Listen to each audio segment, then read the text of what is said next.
Yeah. What it do, y'all? This your boy King Eric the Great, and we are now tuning in to episode 313, y'all. Sponsored by Buddy Boy Entertainment, Dirty Basement, Core Financial, Jesse's Boutiques. Whew, we got a special show lined up, man. This special show is lined up for two reasons. Number one, I have my original partner in crime that been with me through this off-the-cuff journey since day one, Ila R Da Sandman. I'm about to bring him on. 1 2 1 2. I'm sounding out there. Hey, you good, man? All right. Very And special show tonight. I'm stoked. I'm amped. Let's get it. For real. And I got my man T-Max with the facts, the Tully Blanchard of this off-the-cuff radio movement. Look, the slingshot, the pop shots to keep it hot on the block, man. King, Sandman, always a pleasure, man. And this show tonight is super special. Man, we got a legend in the building. Yes. Let me break the breakdown for you.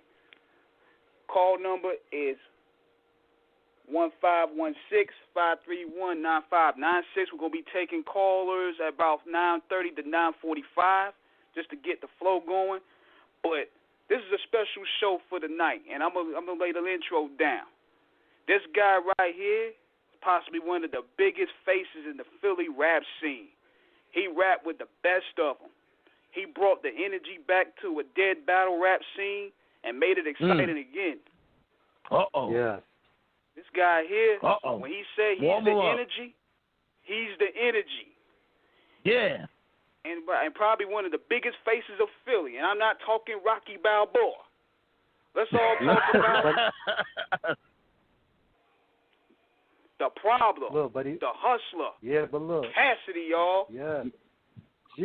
Yeah, what's up with y'all, man? Thanks for having me, man. I'm a hustler, homie. The legend in the building. What's going on, man? Thanks for having me, man. How y'all feeling tonight? We good. And Cass, this is kind of a reunion of sorts. This shows you how small the world is. You remember back in 2009 when you were in Virginia at the Club Blakely's? Nah, I don't know. It was some years back, but I met you there. We all got a picture. That was the same night Don Furquan was there, too, that rapped on Nas' joint. We all got a picture together. I had the Source magazine with you on the cover. Yeah. I remember when I was with Quan out there. Yeah, I remember that. That nigga Cads is like, man, look, I smoked too much weed to remember all that shit, man. Like, yeah. It's 2020. He asked me for something from '09, man. It's like, damn.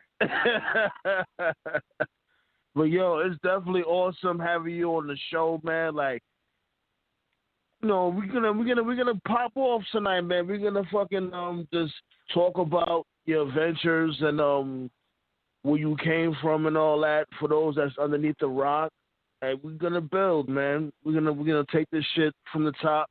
We're gonna take this shit slow, pause, and first and foremost, we are so happy that you're here. Nah, thanks for having me again, man. Definitely. So I guess we get right to it. I mean, tell us a little bit about yourself coming from Philly. Of course, the pedigree of rhymers out there, you know, is impeccable. You know, of course, you got the Roots. You got Petey Crack. I mean, you got Eve. You got yourself. I mean, you know, this. Tell us about your journey in terms of where you started. You know, in terms of, you know, what really inspired you to, you know, get into the game? I was born into hip-hop. My mom and my dad both rapped before I was born. They both from Philly, so they brought me up into hip-hop. I mean, as far as back as I can remember, I was listening to rap. You know what I mean? Into rap, a fan of rap. But I decided I wanted to be a professional rapper, and when I was in the 4th grade. So that was around the time when I knew I was going to do it for sure, when I was in the 4th grade. But I was born into hip-hop, and it was a lot of influences in my city. At a young age, I got to actually go on tour with the Stylistics. That's a big singing group. Nice. And, I got to see them perform, got to see them interact with their fans at a young age, ride on their tour bus. Got to learn a lot of the stuff that go on behind the scenes at a young age.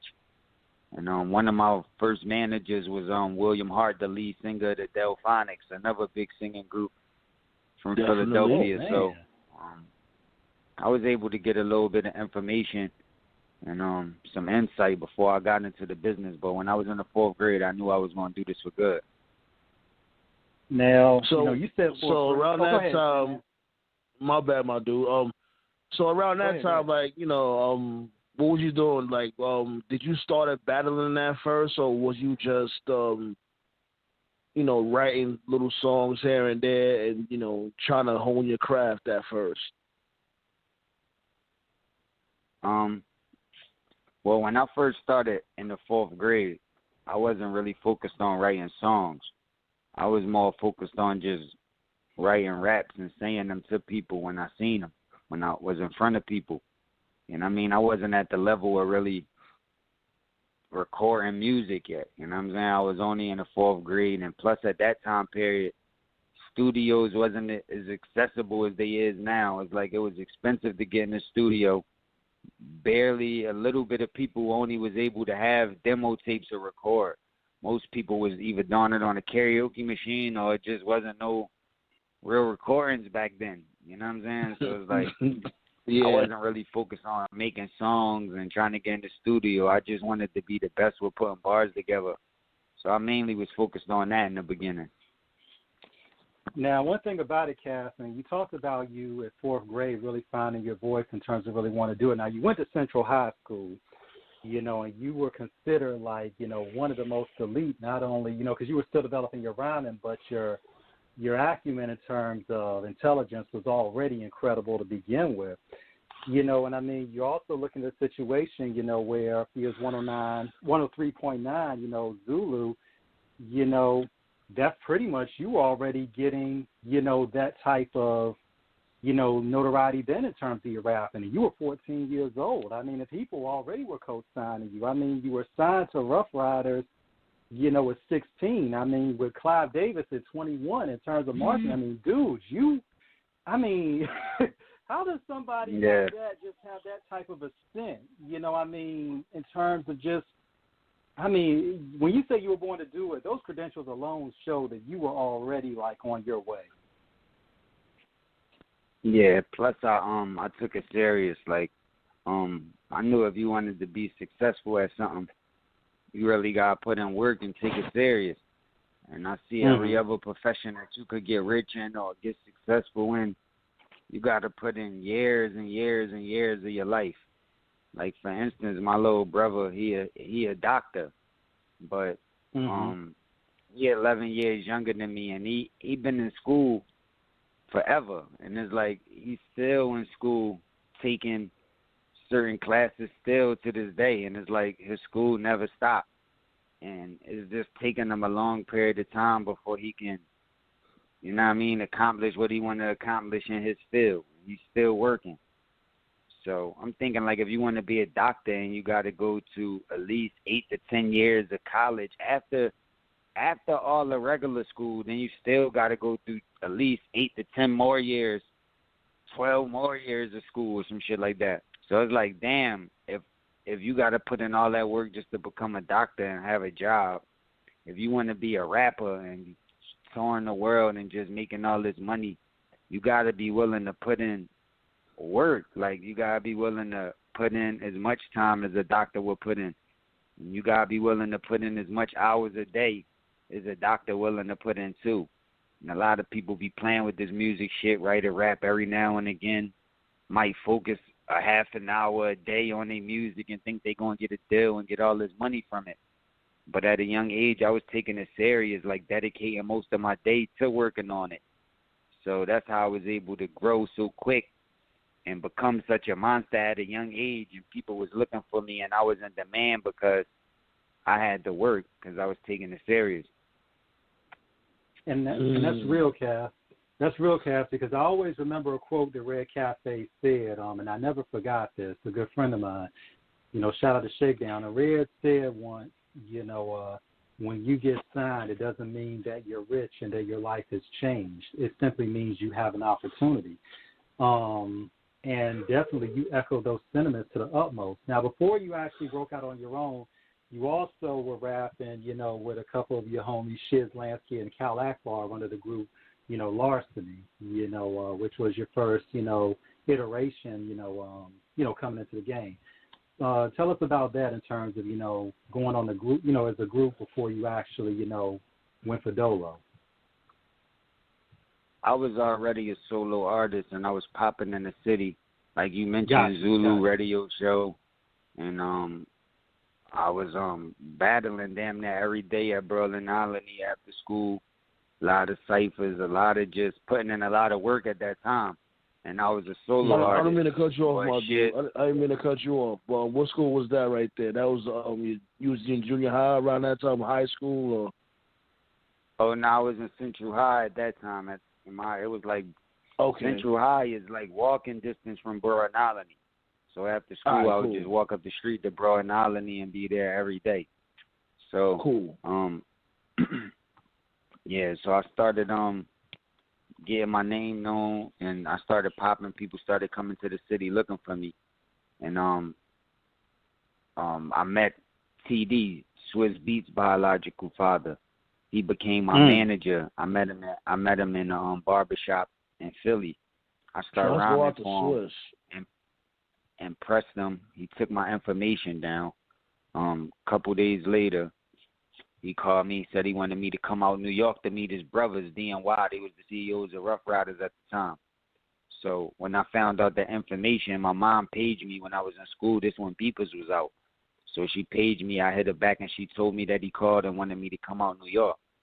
So I got with Shiz Lansky and Kyle Akbar and I went out New York to go have this meeting with the Rough Riders.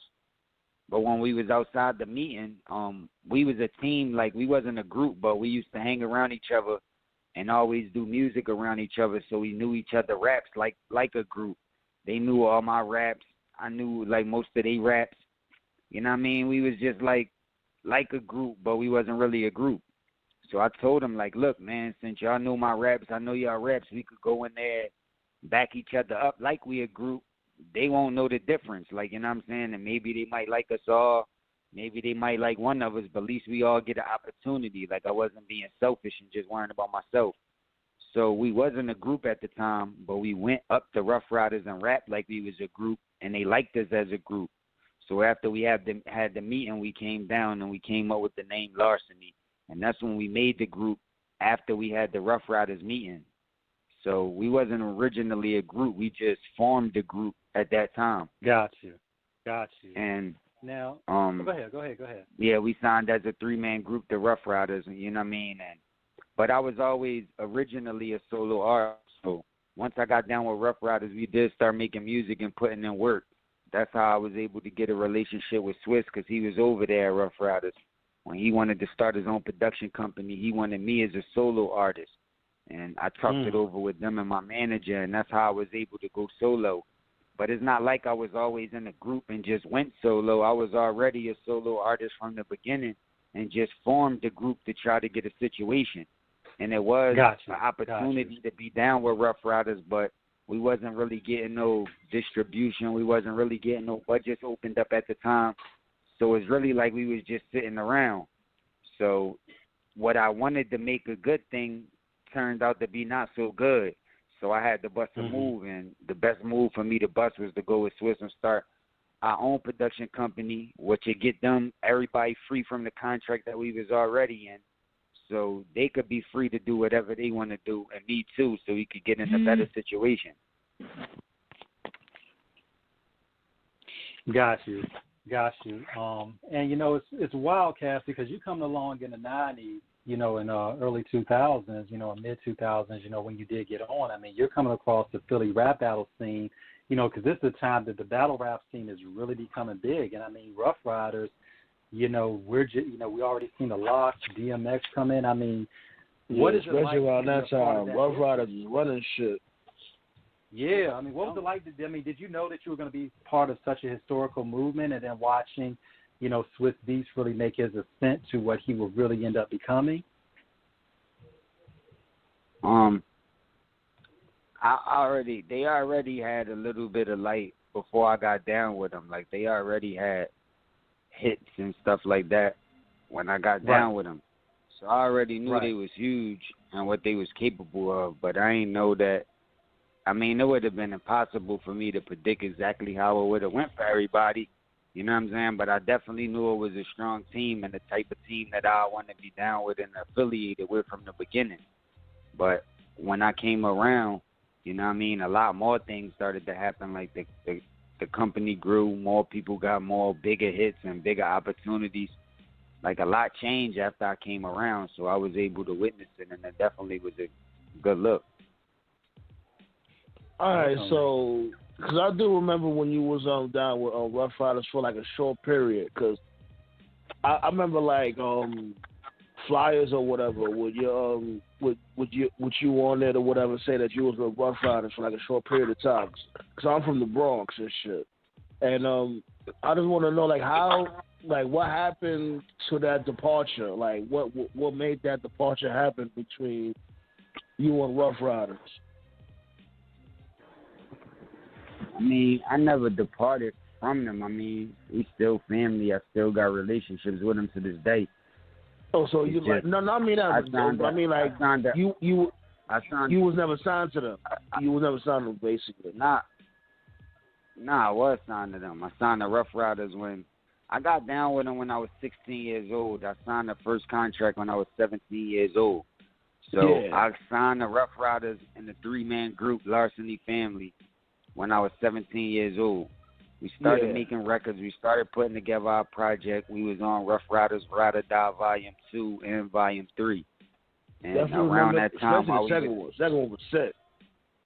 While we started making music and putting things together, you know what I mean? They had a lot going on. And it wasn't really that short of a time because I got signed. I told you I got down when I was 16, signed when I was 17.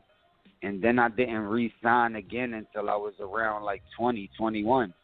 You know what I'm saying? So it wasn't that short. Like, you know what I mean? It took some years of us grinding and doing a lot. You know what I mean? Before the next opportunity came. But the reason why I had to get away from them, like I mentioned earlier, I didn't have a budget. I didn't have any distribution. I was just signed to Rough Riders as a production company. Like, a lot of people might not understand the business, and they think that a production company is just everything. Like, once you sign to a production company, you could just make music and put it out. But you got to be signed to a distribution company like a major. So the production company is just to make the project, and then you got to have distribution and a bunch of other shit that come with the other type of deals. So that's the deal that we didn't have. So we was just sitting, we was making music, but we was just waiting for the opportunity. You know what I mean? And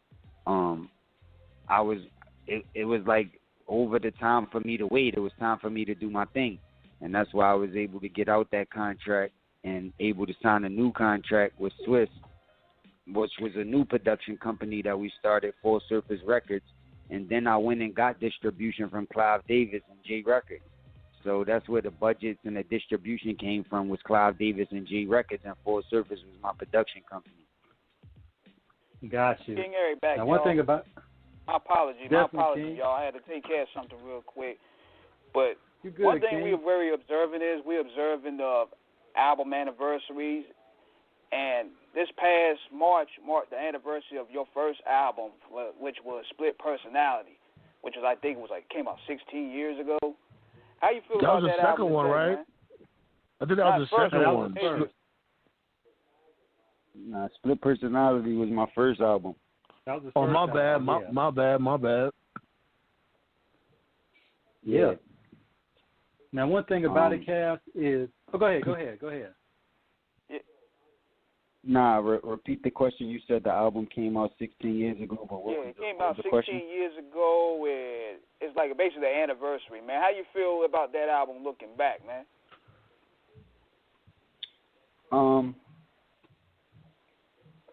It's like your firstborn kid. Like, I mean, it was my first opportunity to make an album, experience making the album, putting music together, seeing success, selling records, playing with budgets, making money back for companies, showing that I could do business.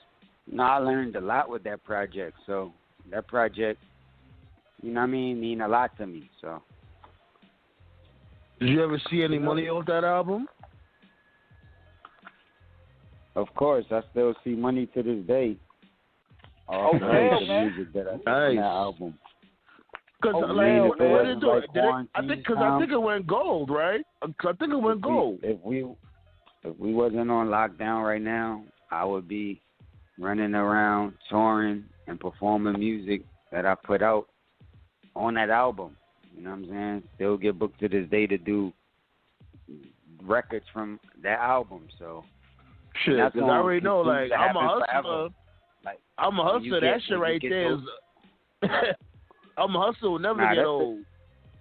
That's what all artists, you know what I'm saying, try to do it for, to get them type of records that's etched in stone that you could be able to perform and make money and just live off forever. And I'm happy enough. I mean, I'm happy that I do got those type of records that's gonna last forever.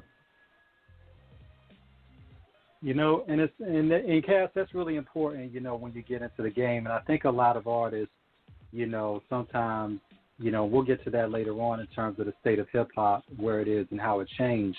But one thing about, I think, a lot of artists who are consummate professionals and creative, you know, souls, is they always want to do something that is going to be, you know, remembered.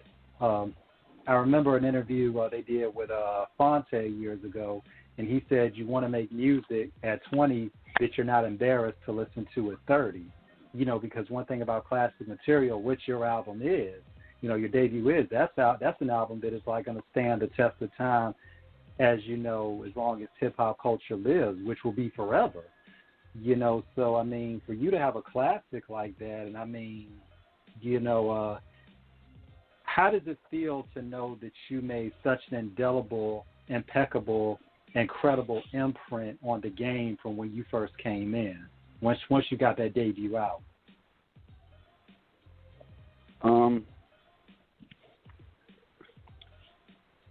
Well, see, I told you when I started rapping in the 4th grade, I wanted the rap to be the best. Like, lyrically, we're putting words together, using figurative language, and just being able to rap. So, you know what I mean, the success of your first album, selling records, and, you know what I mean, having well, when I actually released the project, you don't know that it's the type of record that it is now. You don't know that it's going to be big 20 years later. Like, but you know now because the time passed, but when you first released it, it's like hard to predict what the record going to do in the future. I mean, I expected it to be that type of album, but, you know what I mean, you're not sure. And I understand how the business works. I know how records get broke. I know how artists blow. And like 99.9% of the business, or the people that's caught up in the business, you know what I'm saying? Well, not I say like 95% of the people, like, you know what I mean, get put in positions, and it's not necessarily based off how talented they is or how good they is. And the majority of the public might be manipulated thinking that the dudes that's number one on the charts at the time is the dudes that can make the best music in the world. But that's not true. That's not how it works. And it's like a business, and I know how it go. So I was happy to, you know what I mean, to be reaching a larger amount of people understanding that I was rapping and doing my thing. But I was caught up in the business, and a lot of people played a part in it, and I ain't have 100% control over the music that I was making. So that's why I might not have been as excited as maybe a fan would be, or somebody from the outside looking in, because I was dealing with a lot from being in the business. Man, you know, when you say, and you know, I can feel, you know, when you go back, you know, when you're, when you're reminiscing on that, it definitely was something where, you know, you put in the work for it, and I can tell, you know, it was a lot in terms of really bringing it all together. I mean, look, we haven't even touched on, you know, the situation happened in Sony Studios some years back when you battled, you know, Freeway. I mean, you know, with, you know, I was just about to talk about that. Like, I think like that's when you got noticed. I could be wrong, but I think that's when you really got noticed with that infamous battle with you and Freeway. Shouts go out to Freeway too. Really cool dude.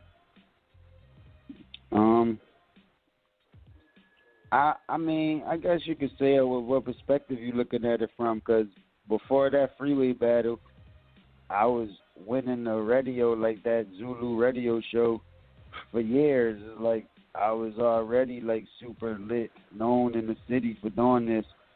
And a lot of people knew me from the DVDs, the Big Star DVDs, and a lot of other things from putting in work.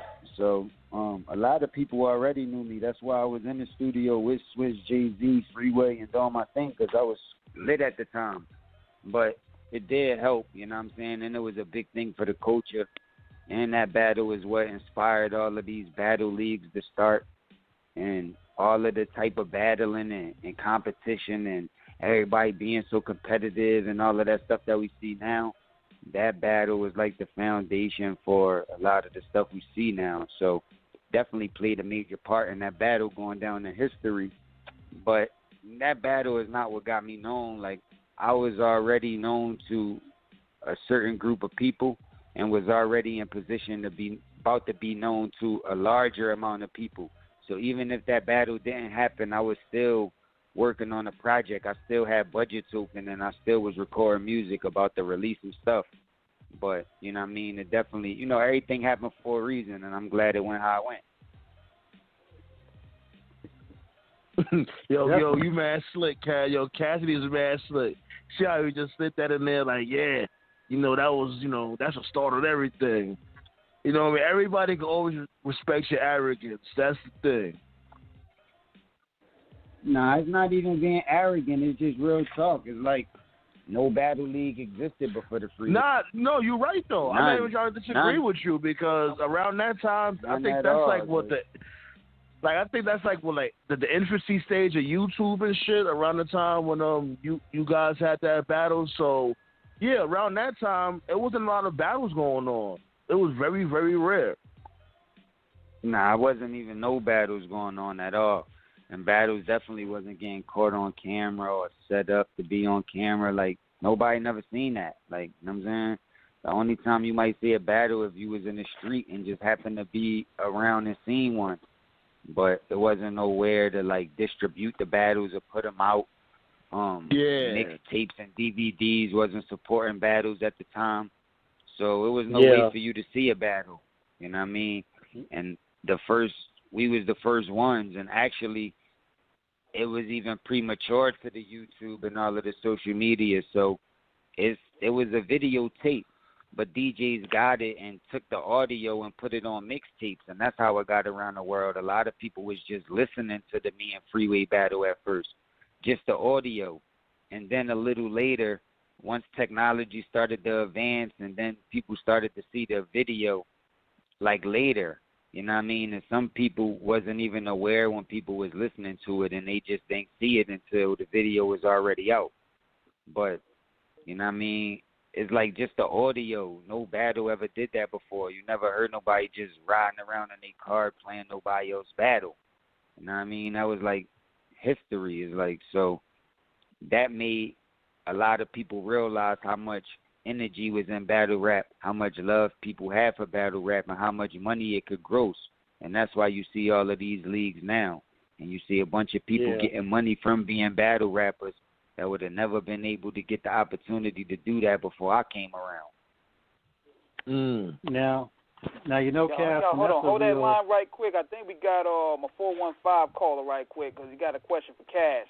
415, you okay, on? San Fran. What's going on? What's happening?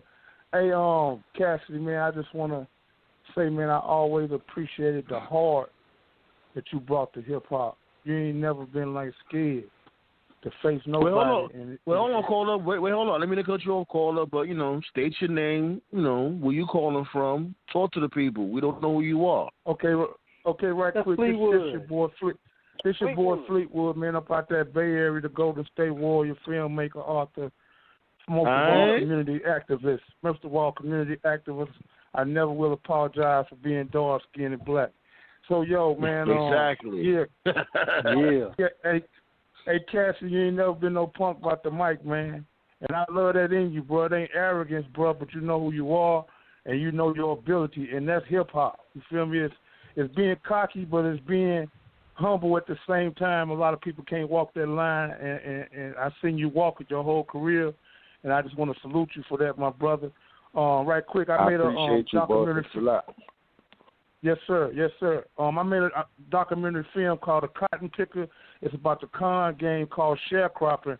And I want to connect with some people in Philly, man, and get it, to some activism, get it to the kids, at this time where we need to really appreciate what our ancestors did for us and realize the DNA within us that allow us to give up, not to give up, and to continue on.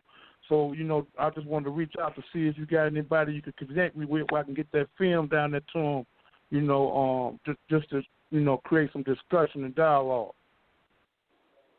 Yeah, I want to even say it myself, man. So get with me at shitlitty@gmail, SHITLITTY. Send the information, and if you could send a movie, I don't know if you're keeping it in wraps or whatever, but hit me with the information, and we figure it out from there.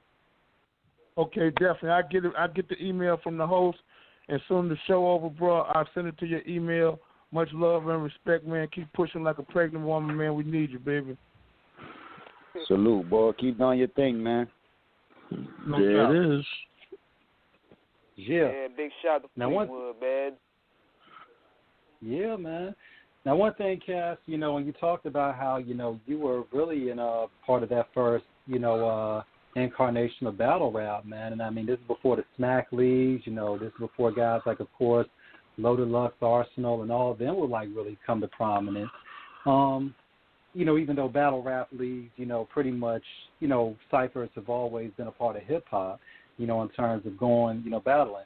Now, the one thing about it, you especially being the writer that you are, what have you seen with some artists as to why it is so hard for them to transition from battle rapping to actually being able to do an actual album? What is the discipline in rhyming and writing that kind of is a separation that a lot of people may not understand?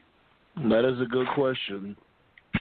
Well, the place your mind got to be a battle rapper and to be competitive is different than the place your mind got to be to just make what the business say is a hit song.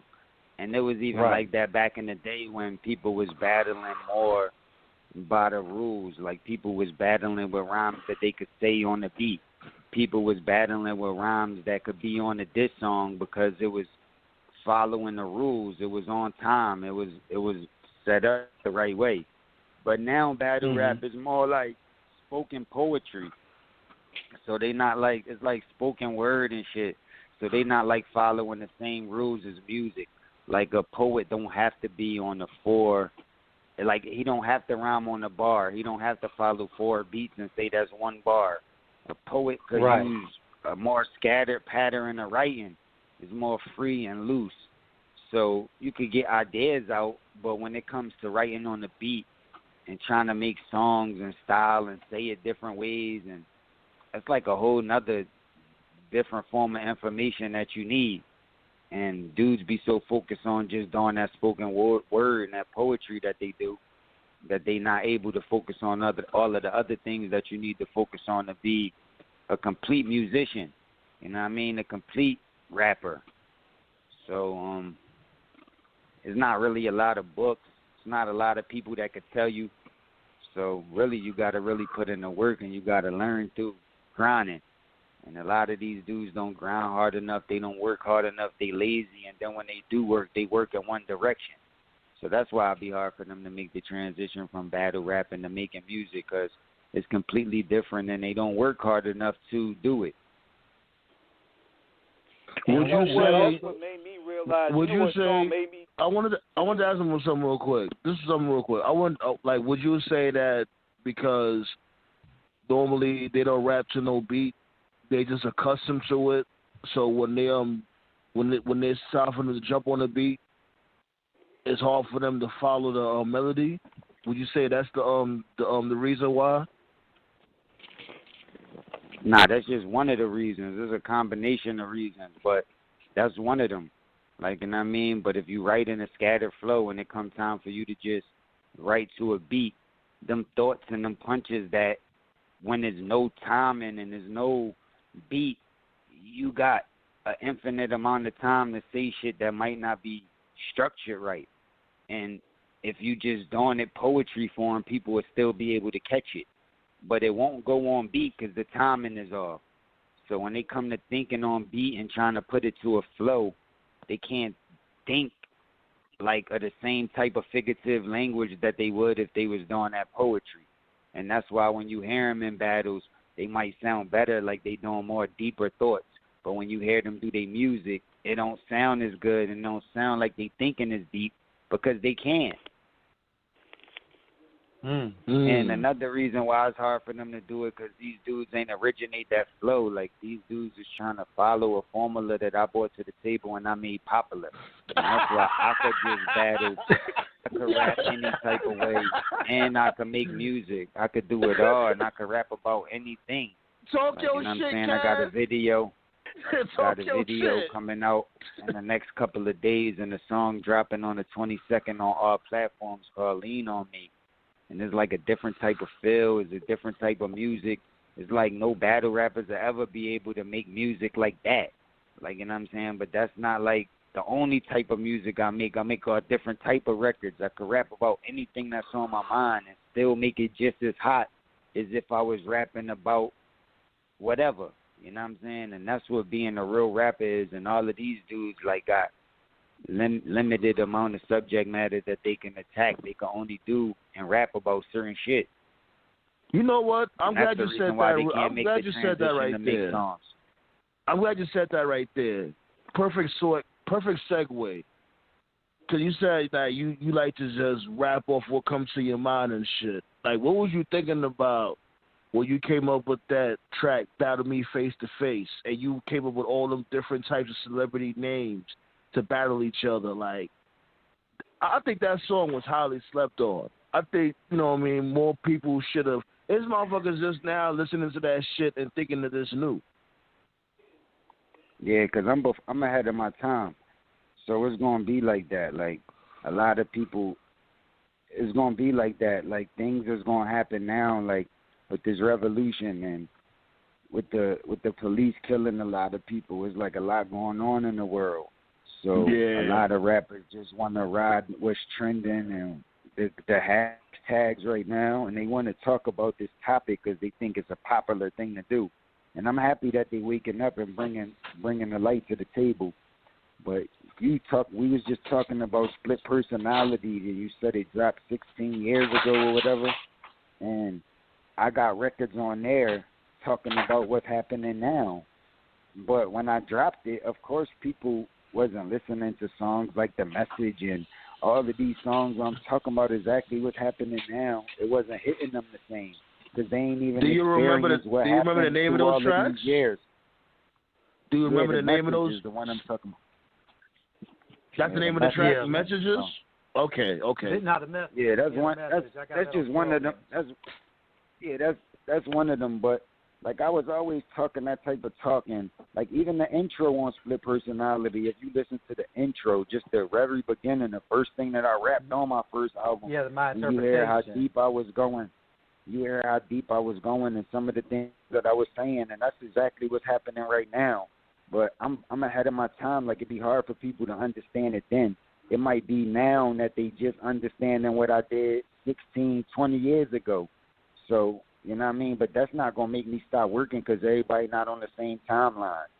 It's not like everybody got to wait 20 years. Some people figured it out the next day, 10 days later, 10 months later. I mean, it's like everybody on a different timeline, and that's why you just got to keep working. Now, one thing about it, Cass, and yeah, go ahead, King, go ahead. Yeah, I was going to say that, you know what made me realize that what separated you from the battle rap pack was when you dropped I'm a Hustler, because that joint there had the club bangers, it had bars, and it also contained that message of people getting theirs in the grind. And to put all those elements in that one song, that takes a challenge itself, because a lot of artists can't get 1 out of 3 even right and make it sound right. Word. And it's I did you fight for that song? Like, did Jay-Z know? I'm about to ask you, because you know, like, you took this, you know, this dude quote or whatever, and I know. Just talk to us about that. I had to fight for that song because, like, on my first album, Split Personality, my first singles was Hotel and then Get No Better. And there was 2 songs for, like, girls, top 40, like, commercial type of songs. But I was an artist that was coming from the streets, battling thousands of motherfuckers, just biting heads off every day. Everybody know me for being just some street wild high head boy with bars. But they put me out with 2 singles for the ladies. That's commercial. So I'm a Hustler was more like the type of records that I felt like I should have came with in the beginning because it fit more my character. Like, you know what I'm saying? So the label that I was with at the time ain't believing I'm a Hustler. They didn't think that it was commercial enough, and they didn't think it was going to win and it was going to work. But I believed in it, and I fought for it, and it went down to history. So I'm happy I was able to, you know what I'm saying, get it out to the world, and happy we was able to make it happen like that. But I wanted to switch my pitch with my second album, and that's why I named it I'm a Hustler and came with a different approach the second time around, so people wouldn't think I was some lollipop, watered-down rapper that just make top 40 records, because that's not all I do. And that's why I named the first album Split Personality, to let people know, even if y'all do see me doing records like that, I could flip at any time because I got a split personality. I'm not going to be the same all of the time because this is a business. So I'm going to have to be in a different bag, but just know that I get in a lot of different bags. So I was predicting all of this stuff from the beginning. It's just hard to understand. Sometimes it might seem like I'm crazy, or you might just let it fly over your head. It don't make all of the sense in the beginning. But now as years pass and you just see my story never change, and even niggas that you respected at that time period then changed their story a billion times, then apologized a billion times, lied a billion times, changed their character, they look, all of the shit they say. But you could pull up this interview or pull up an interview I did 18 years ago, and I'm going to be saying the same shit. Niggas could have potentially asked me some of the same questions, and I might not even be aware, but I'm still going to answer it the same way because I'm a real nigga. I never switch my pitch or alter, but these niggas do, and you could tell the difference. And if anybody wanted to know why I don't be having the best relationships with these niggas, it's because of that. They don't feel comfortable when I'm around. How could they? They lying to the fans like they real niggas. They know they fake, and then they get around a nigga that carry it like me, a nigga that's really doing the right thing, doing what you're supposed to do. It's going to make them feel uncomfortable. And that's why I'm saying bars is back, and they make niggas feel uncomfortable for that reason alone. Now, let me ask you this. So who do you think has the most fake rappers or fake MCs? The Battle League or the industry? Who has the most fake MCs? It's even. It's like even. It's just as many fake niggas. There's just as many fake niggas in the industry as in battle rap. Like the same percentage of battle rappers that's fake is the same percentage of industry niggas that's fake. Same shit. I figured there would be more real niggas in the battle rap than than in the industry. He showed that on the promos. That's when he was doing the promos. He showed a lot of these cats that they can't really take the task. Not necessarily, man. Like, you know what I mean? I guess just because what they rap about and how they rap, you might think that they realer, but nah, I actually know more realer niggas that's in the industry. Like, 100% of the industry ain't fake, and a lot of niggas in the industry got connections and got a real nigga right beside them. You know, real niggas is where the money at. Of course. So they might not be a real nigga, but they might got a real nigga right beside them. And it's easier for an industry nigga that's generating a lot of money to have a real nigga beside him than a battle rapper that's getting $500 a battle. So that's how you could do the difference. Cass, you're speaking on so many different things. Having met you when I did, which was a great privilege and an honor, to really, understand the type of stand-up, 10 toes down persona that you're absolutely rooted in. You're speaking on a lot of things that I think a lot of people really need to understand about the industry from all levels of business, associations, and everything. Because a lot of times people really don't understand what goes on behind closed doors in terms of how, some people manage to really, really, really do it on their own, but a lot of times they need someone to really co-sign for them. Listening to, from listening to your album, of course, my interpretation, off of Swift Personality, I mean, you were saying some heavy stuff up there. I mean, to be prescient, in that type of poetry and have it so poignant now in terms of having a panoramic vision of not so much what was narrowed then, but a wide, visual of what was to things to come. How do you feel in terms of understanding that you're not just an average MC, that you're one of the elite artists, to really, really, you're not just a rapper. You're the constant definition of an MC who really encompasses all elements of the element that a lot of people forget in hip hop, which you mentioned the 4 of in your song, but also the 5th, doing the knowledge. Do the knowledge, and I put that on the beginning of a track. I got a track called "Proud to Be Black." And I flipped to James Brown, I'm black and I'm proud. That should be out real soon. It's on my project, The Energy. I put a little sample up on Instagram to let the people know. Okay, but, okay. One of my OGs, he just did 20 years straight. He home now. He been home for a few years, but he did 20 years straight. And my old head was saying the similar things to you. Saying that I'm a prophet, like I'm a hip hop prophet. And he was giving a little speech, and then he said, "Do the knowledge," and then that shit come on. Shout out loud if you like it. This is crazy ass record, man. All right, you can't wait to hear it. That just reminded me of that record. But yeah, man, that's what I want to be, man. I wanna go down to history for being that type of rapper and inspire the next generation and the generations after that to just work as hard as they possibly can to be the best. And that's how we're going to get the best form of writing. There's going to be advanced forms of writing that's going to come in the future that I'm not even capable of doing right now. And even if I was, it wouldn't make sense because people can't even follow what I was doing 20 years ago. So if I advance the science now, it'd just fly over everybody's head. It'd be a waste of time. People wouldn't even be able to get it. And that's a lot what's going on right now with my rhymes. Like a person might hear the rhyme and it's so deep, they might not think the line hot just because they don't understand the form of science I'm using and how I did it yet. You know what I'm saying? It might take you a little while to catch up to what I'm doing. So, you know what I mean? It's like when you know that, you know what I mean? It's going to be hard to advance the science as much as you possibly can. But I just want to inspire the next generations to take it as far as they possibly can. And the more harder everybody go, the more advanced the fans' ears is going to get, and the more they're going to be able to accept.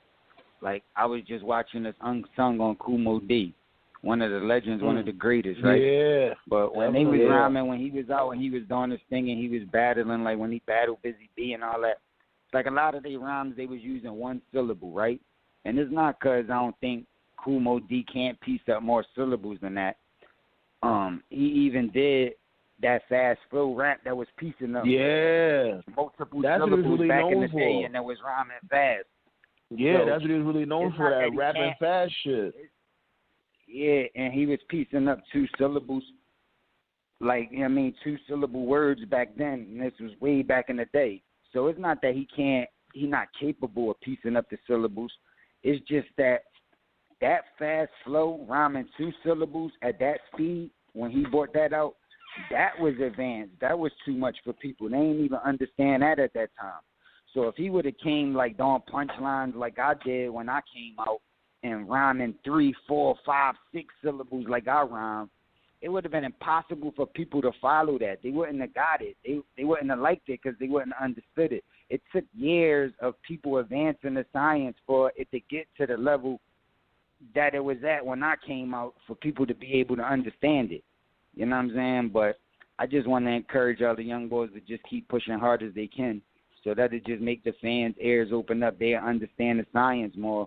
And then we'll get the best form of music and not just be able to judge it by opinion or what to push in your face. You'll be able to judge it by the science and who really able to do the most and do it the best.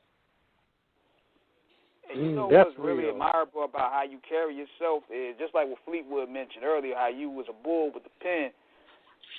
Is that there's that state of confidence that you carry, man. And you know a lot of people when they hit a certain stage of their career, they kind of like you can sense they lose their self-worth and they lose their self-confidence in some ways, say, shape, or form. But with you, throughout the trials and tribulations, you still show that you really still remain ferocious. How do you maintain that confidence in this business? That's what I encourage anybody that's trying to get in the business. You gotta believe in yourself from the beginning. Like, you can't expect other people to believe in you or vouch for you or to say you hot if you don't believe in yourself. And I told you when I wanted to start rhyming in the 4th grade, I wanted to be the best. So I started studying the science, not just studying like what I like or listening to what I like. I started really studying the science and the history and breaking down everything about how people was putting raps together. So once I figured out and I learned the science and I started working on it to try to get better at it, I was able to tell who I was better than, because I wouldn't do it by opinion or who sold the most records. I could just tell who's capable of doing the best form of writing. Like, you know what I mean? And now I know the science like the back of my hand, so I know that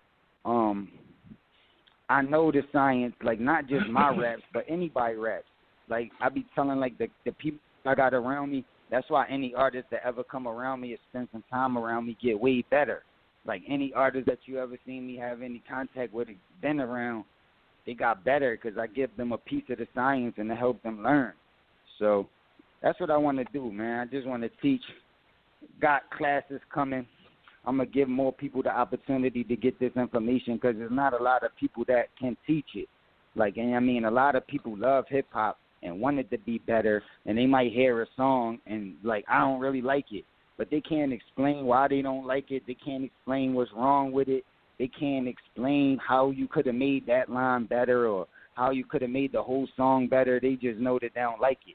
And it's cool. Their opinion matter. But I'm the person that's not going to tell you whether I like it or don't like it or my opinion. I'm going to break down the science.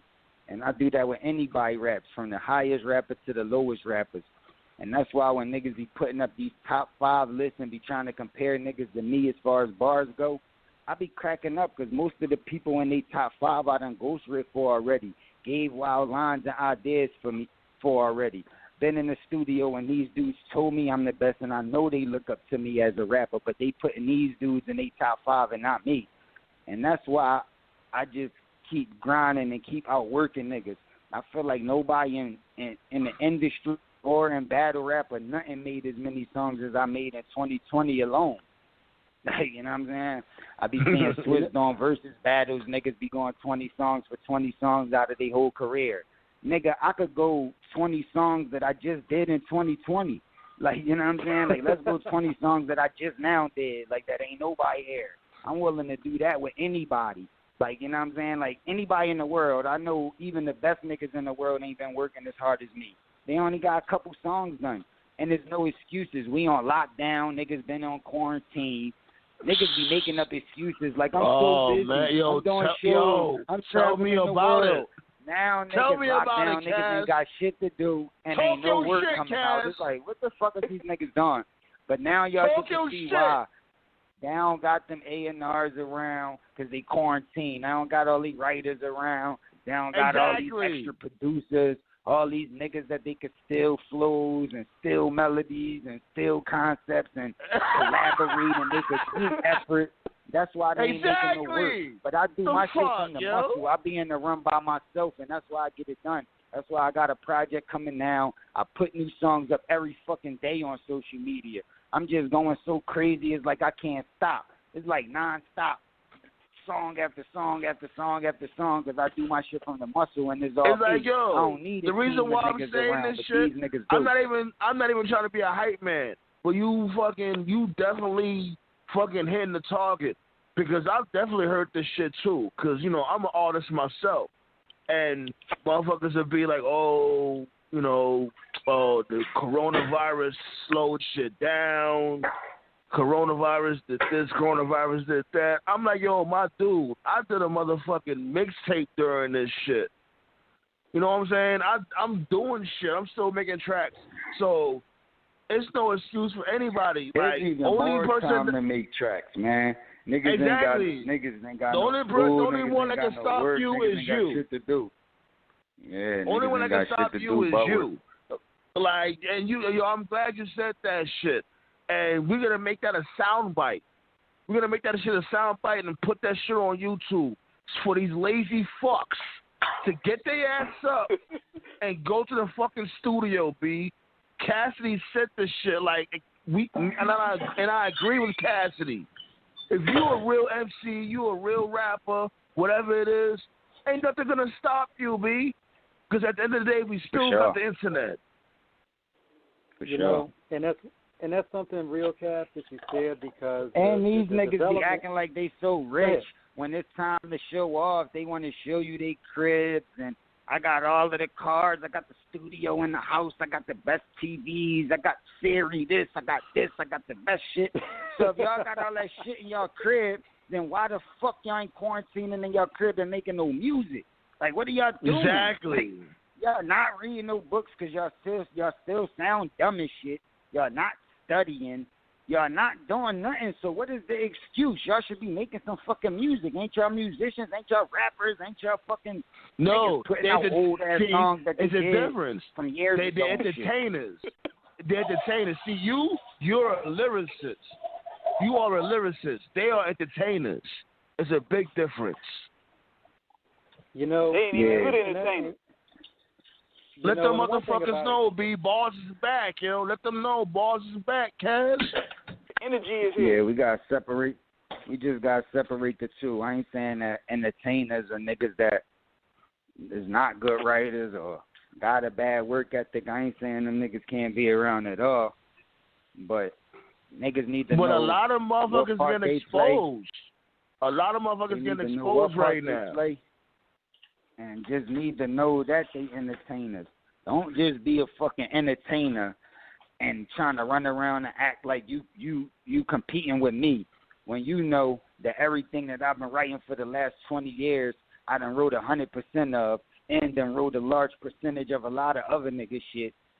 100, like, you know what I'm saying? And y'all don't even write none of y'all shit, but to try to walk around like you like a better MC than me. Like, niggas got to be able to understand what's really going on in this business, and that's why I'm happy. Like, a lot of people waking up, like, and I mean, with technology, people getting informed. More people not as dumb as it was, like, 2 years ago or 5 years ago or 10 years ago. It's like more people getting more information, and even interviews like this, no matter how many people it reaches, going to touch people, which is going to touch more people, and the more people that's going to get woke up, and they going to stop settling for less. The same way like with the street, like we legalized in like a lot of states and shit like that and all that. But the more it get legalized and the more that, you know what I'm saying, the more people that attack it and start getting on this weed shit, the better the weed gonna get. It's not gonna get worse. It's not gonna get like dirt back in the day, like in the 70s, the sticks and the seeds weed. It's not gonna go to that. It's gonna get better. Like, because everybody already know that better weed exists. Now, in the 70s, when niggas was smoking the sticks and the seed shit, they thought that was the best shit possible. It's like they never smoked no loud. So it's like shit, they even thinking in the like, 90s, though. The the 90s, too. So niggas like, yo, this the best shit possible. Then, like, yeah, that's what I'm saying. Even in the 90s, niggas trying to get the best dirt. Like, niggas thinking if you got some Arizona that look a little like it's doing something, it still got sticks and seeds. It still got sticks and seeds, but niggas think it's high grade. Then they start coming up with the mango piña. They started coming out with the form before Dro, like before the hydro. They started coming out with like fake. It's like hydroponic weed, but it wasn't effective. It's a mango. It was con bud. That's what we used to call it in the Philly. That shit was con bud.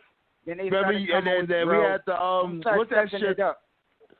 What's the other shit that came in the jar? What I'm saying is, once it come around, the last shit that was before that is dirt now. Nobody don't want that no more. Because once people know that there's better shit available, niggas gonna start demanding that from the weed man. They not gonna keep grabbing dirt. They're like, yo, where the fuck is the sour? Where the kush? Where the runts? Where the this? Where the that? Where the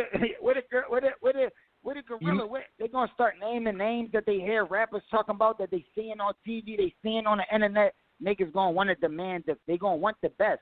Like, you know what I'm saying? Regardless if they gotta pay more or do whatever, they just gonna want the best. And it's the same shit with this music. You're not gonna keep giving niggas dirt shit with sticks and seeds in it and trying to fake like it's the fucking best shit in the world.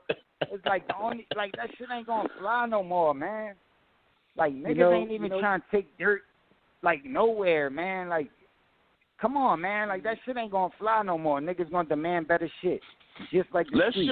So the culture gonna overpower the business. Let's shift gears real quick. Let's shift gears real quick. Calm me down real quick, Cass.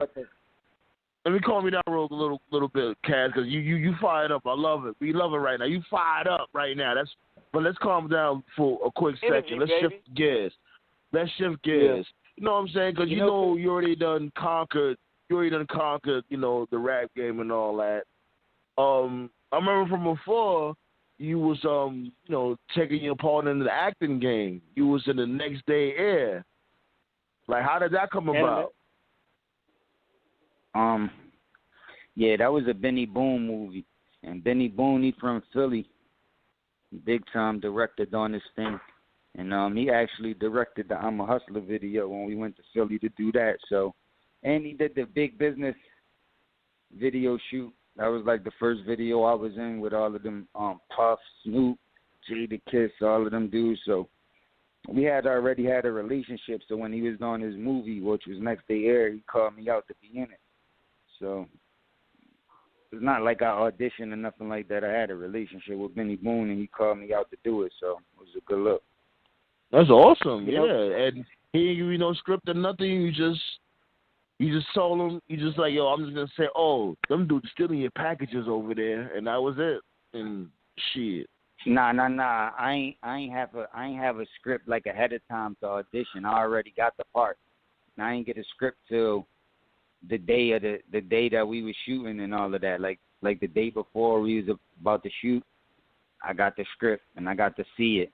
I actually had to write it over because it was like not that the writer did a bad job, but like certain little details that they put in there was like a little off from how it would really be. So I had to. Yeah, you had a few lines. A lot of that. You had a few lines up in there. But all of the lines I said, it wasn't in the script. I just got an idea how they wanted it to be, and then I just rewrote the script and did it in my own words. And I got a lot of they gave me a lot of props for that. I guess me being able to rap, freestyle, remember lyrics, and just play my part, it was easy for me to just paint the picture the way that they wanted to do it, but in my own words and in my own way. So I'm interested in doing a lot more movies and, a lot more TV acting and all that stuff because it's a fun job. Nervous? I have fun doing it. Like, was you nervous doing that? Nah, not at all. Be in front of camera so much and in front of people, and actually on a movie set, it's not even as crowded or as much attention on you as at a video shoot. It'd be more like scattered out and set up better, and most of the time it'd only be the people that's really acting and the camera people around. So I was comfortable with it.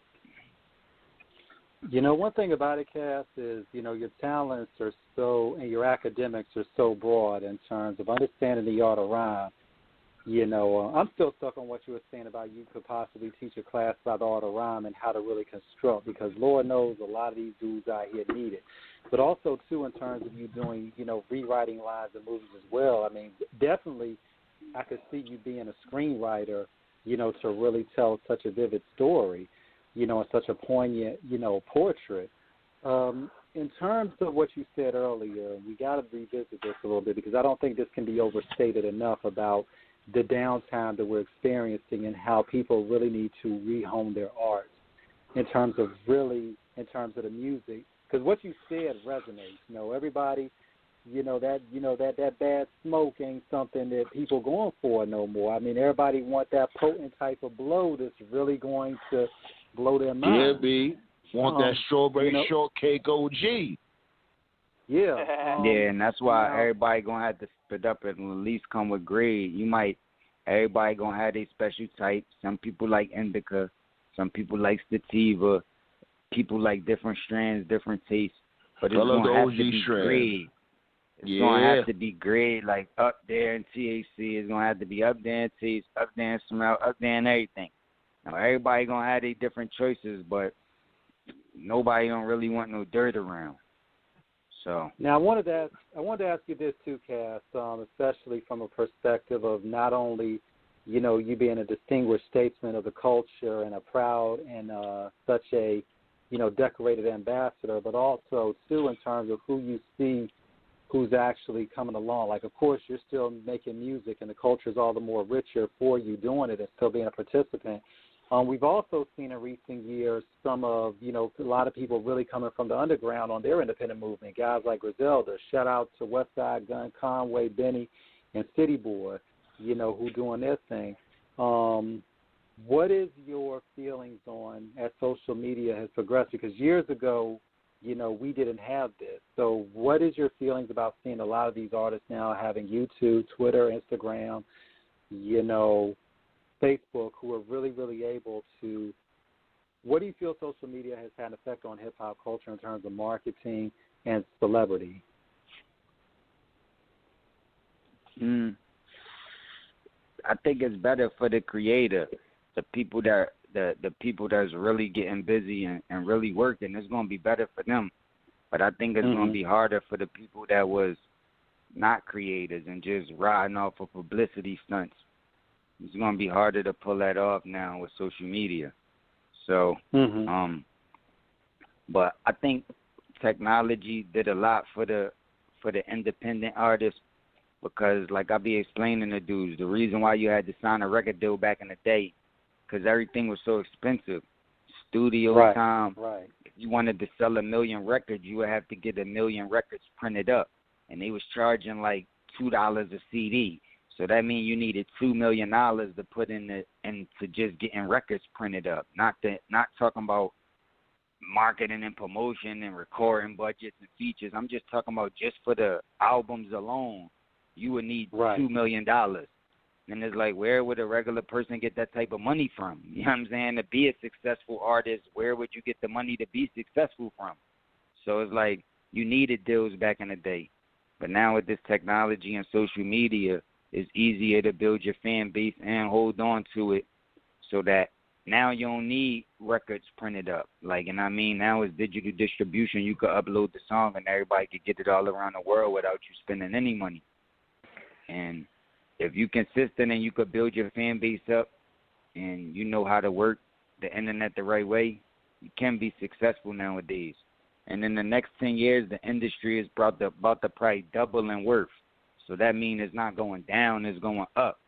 Like, it's about to be even more money in the industry coming in. And it's going to be more investors that's wanting to get into it when they see that it's about to grow. So the industry going to continue to grow and continue to get bigger. Just the creators just going to have to figure out a way to get a larger percentage of the money that's coming in. Because up until this point, they was getting the smallest amount, and there was a lot of other people that was getting the largest amount from the money that was coming in. So now with this technology and this new wave and this revolution and things changing and happening, it's just the creators and the people that's responsible for shifting the culture need to figure out a way to get a larger percentage of the money that's coming in to the industry. Now, I'm glad you said all that. But I may have to disagree with what you said, the industry is still going to flourish. I'm not going to lie. I think, like, the more, the internet stay around, I think the industry may crumble. Not crumble, I would say, but definitely get weakened. Because there's going to be so much independency. Taking me wrong. The record labels in that old form of business that you used to, that's already crumbled. When I came around, there was hundreds of record labels. Now it's only like 3 left. So that's already crumbled. It's already gone. But I'm talking about the money that's generated. I'm talking about the money that's generated off of the music that we make. That's going to double. So somebody going to have to get that money. And it might not be the old platform or record label, but it is people getting this money. These new platforms like the YouTubes and the Twitters and the Instagrams and the TikToks and every platform is benefiting off it, and those are the ones that's generating the industry. Money. So somebody, I think the industry is a wrap. Nah, though, because you see these companies is worth it all, and they getting lit off of hip hop alone. So it's just that old form of business that they was doing is over, but the industry is not over as a whole. Like the money that's being brought in from music is never going to stop. That's actually going to grow, and it's going to continue to keep growing. So the industry is not over. It's just the people that was running that old industry and the old form and them old rules. That shit gonna have to change around, but industry still gonna continue to go and move forward. It's just not gonna be ran by the same people that's not a part of the culture.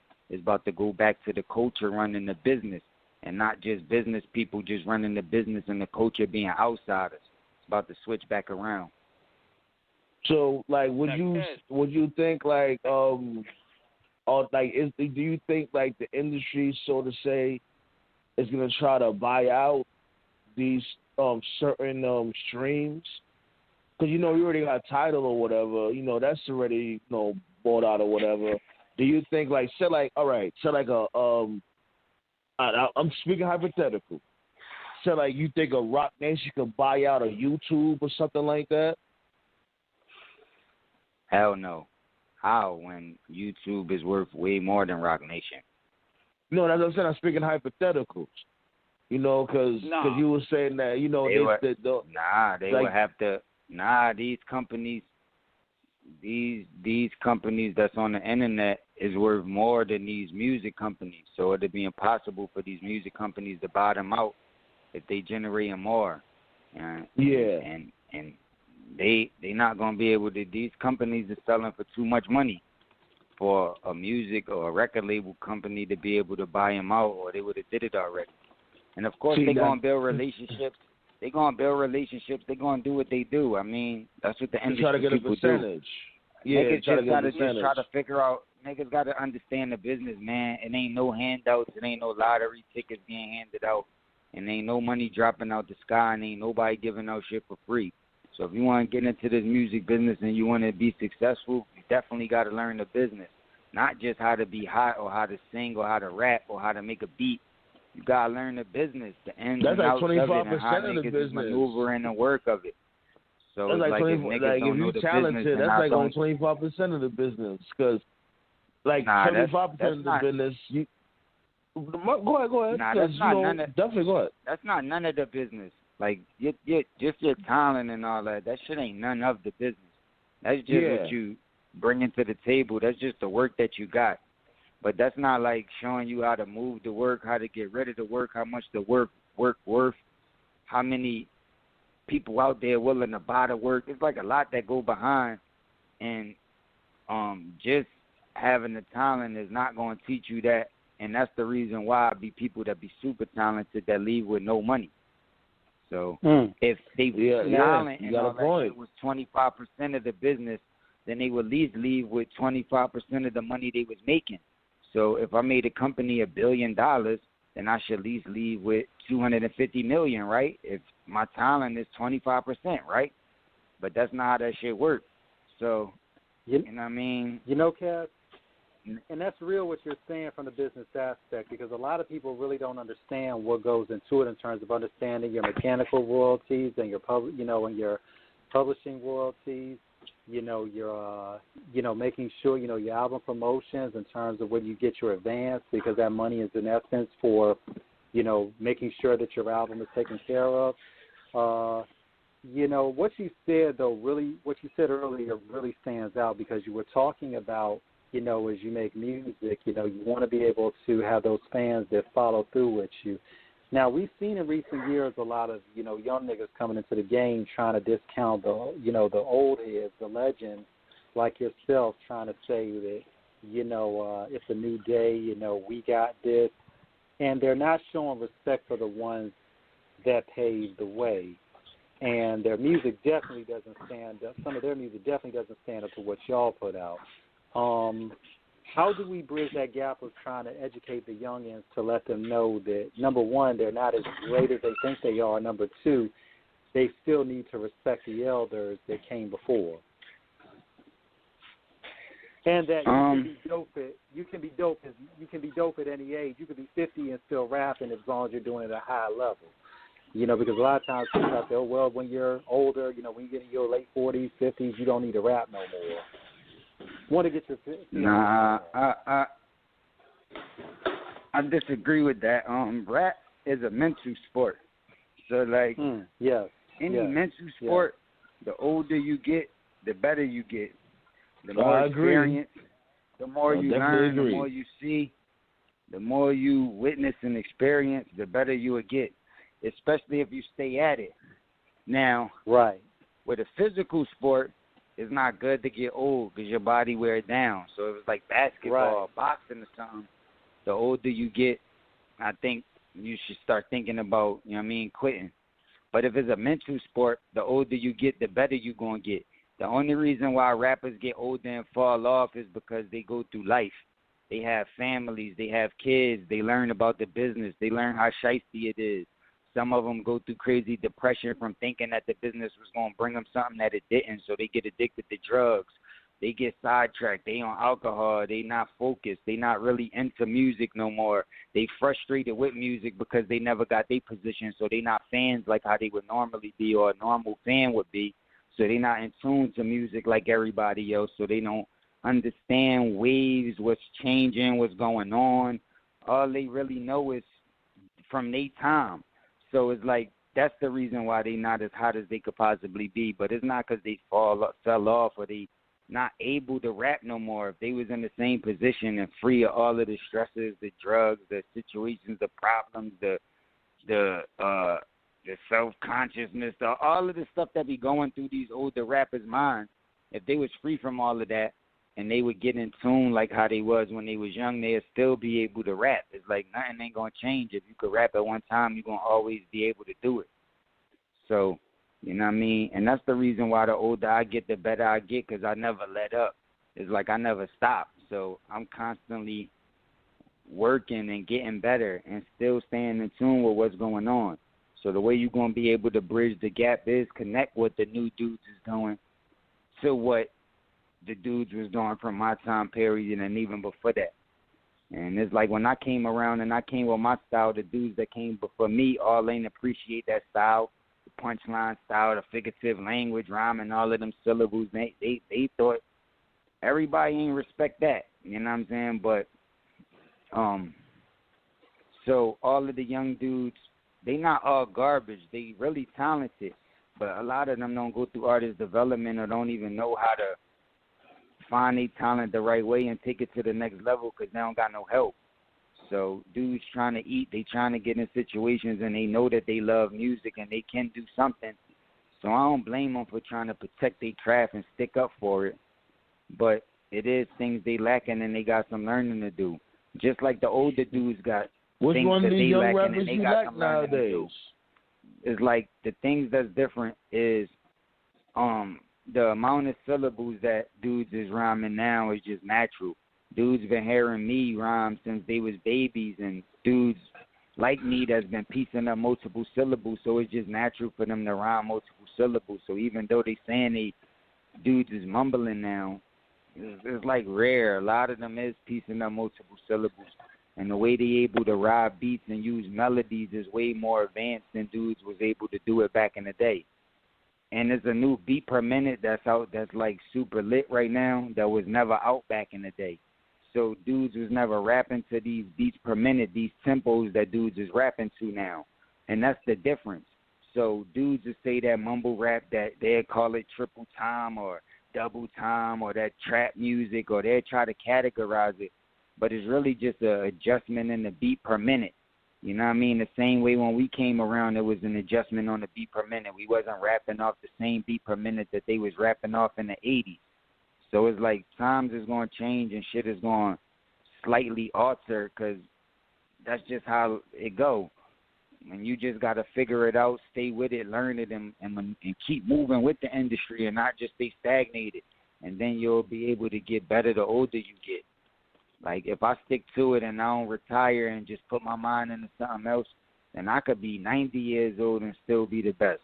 Like, it don't matter. Like, it's going to be impossible for somebody to catch me because I'm already got, like, 20 years over people. It'd take people 20 years to catch what I could do now. So if I stay at it, then it's going to be impossible for people to catch me.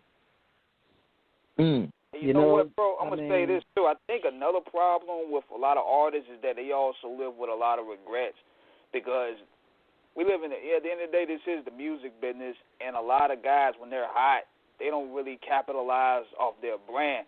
Just like when Hammer, when he came out, he capitalized like a motherfucker. He came out there with the chicken, the cartoons. He came out with the jumpsuit pants. Then you had 50 Cent. He came out with the video games, the water, the clothing, the shoes. And even with you, you came out, you did it first, because I ain't heard no rapper do this. You had the first ever condom commercial. Yeah.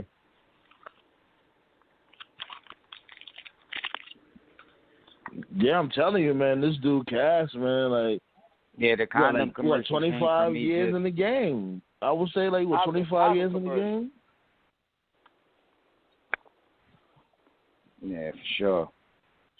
You know, shit. With all now, hold on. Man, I gotta talk about the battles. You know, we gotta shift gears to the battles real quick. First and foremost, definitely gotta salute you on that. Because there's a lot of established rappers that's like, you know, basically in the industry that wouldn't even think of going on a smack, King of the Dot, whatever. They wouldn't even think about doing that. You know what I'm saying? Because that's a completely different animal. I remember, I think the first time you had came back, you went up against this dude, Disaster. He a beast too. Very fun battle. Talk to us about that battle right there, if you can.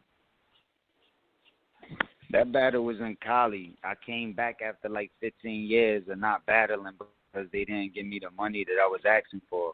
And I knew what I was worth and the energy I brought to the table. So I told people I wasn't coming back until I got $250,000.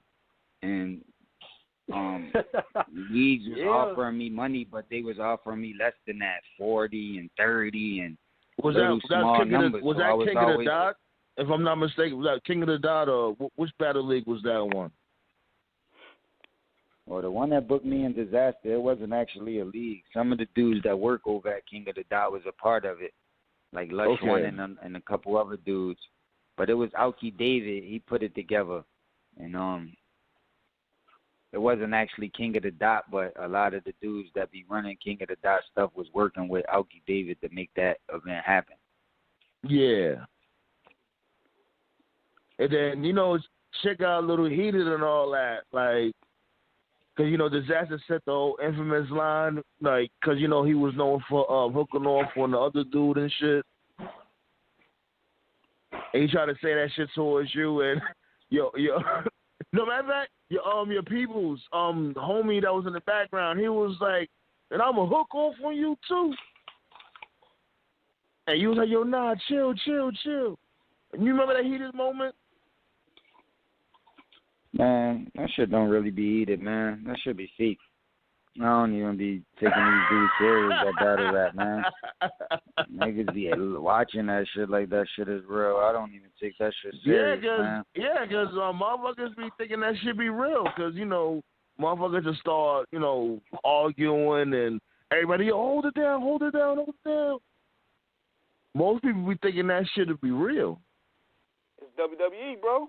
I mean, that shit ain't real to me, man. Like, my shit is different. My realness is a different form of real. Like, that's like reality show real.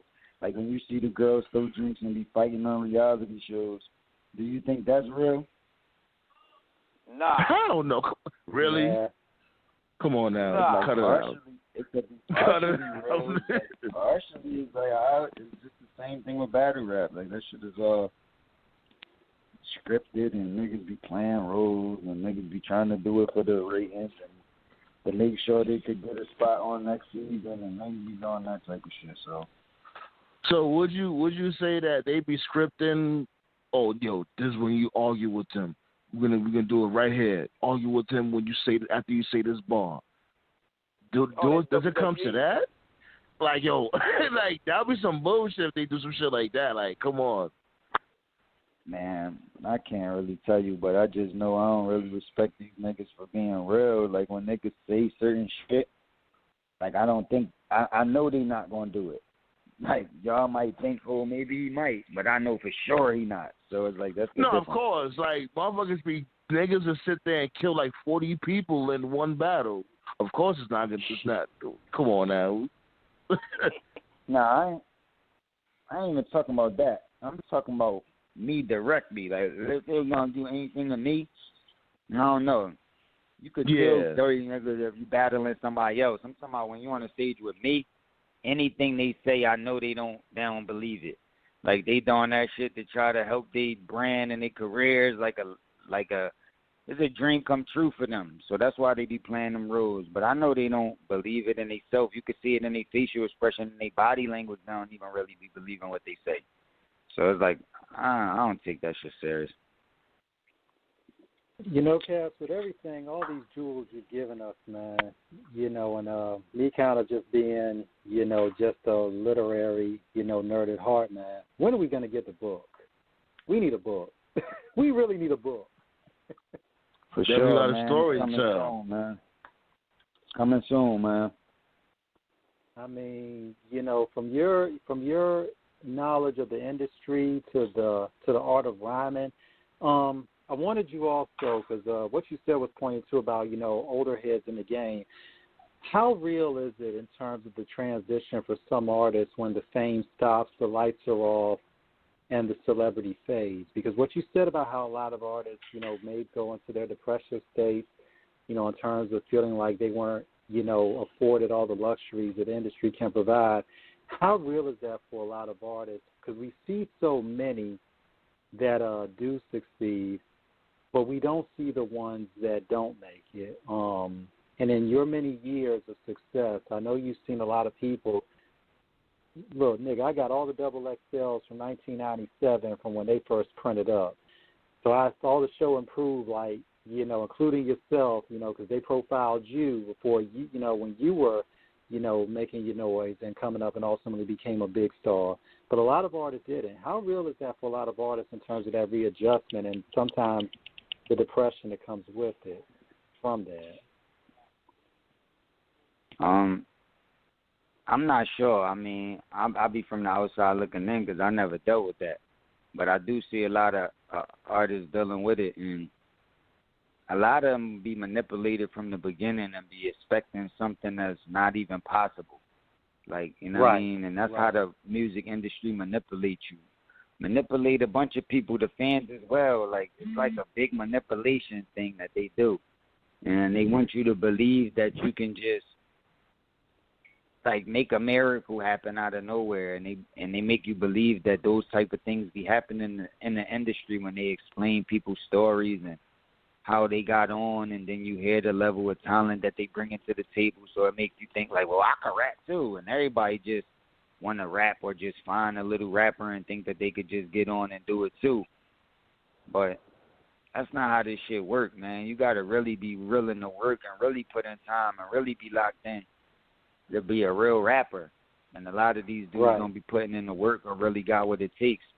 You know what I'm saying? And they find that out when they get in the industry. Or some dudes be talented, but they don't understand the business the right way. And when they get in it, they get all caught up in the business, get all robbed, and realize that they a slave and getting turned and twisted all different type of ways, and just realize that the industry is a setup. So that's why they get depressed, because they realize, damn, like, I'm not really going to be able to do what I want to do with my talent. I'm going to either have to be a slave and look like I'm making money, but not make nowhere near the percentage that I'm supposed to be making. You know what I'm saying? Or just get frustrated and not deal with this shit. And a lot of them be in that predicament. And then the dudes that's cutting checks that you do business with, once they found out you know what they doing to you and they robbing you, and once you start asking questions and you get in a different bag and you just not that easy to manipulate, then they want to cut ties. They don't really necessarily want to do business with you no more because it's going to be hard to do business with you. So they rather sign a bunch of these young boys with no education, don't even probably know how to read.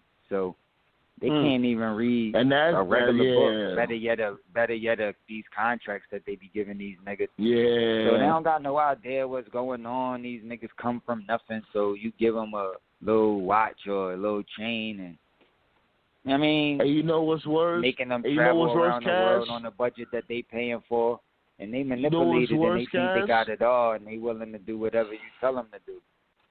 You know what's worse, Cass? You know what's worse? Like what? Their folks, even their mother and if their father's around, don't even know how to read either. That'll be the worst scenario, you know. And they could just sit there and just promise them what they tell you to do. Yeah. Then they tell you to go get a lawyer. You better sign that, son. I'm trying to get out the project. Sign that shit, baby. Or they tell you got to get a lawyer. But niggas be having problems paying regular bills that they got now. Better yet, just put a whole budget aside to get some lawyer to look over some paperwork you ain't even sure right.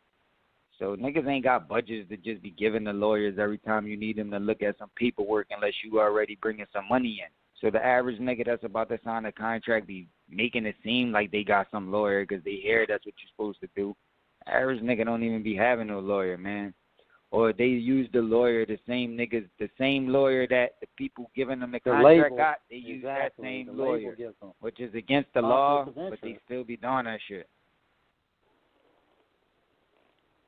And that's not even simple. That's not the simple. That's just a simple catch-can solution to a situation because, like you said, a lawyer costs, and not to mention that these contracts are like encyclopedia like that's like real thick. They're not really like a 3-page contract.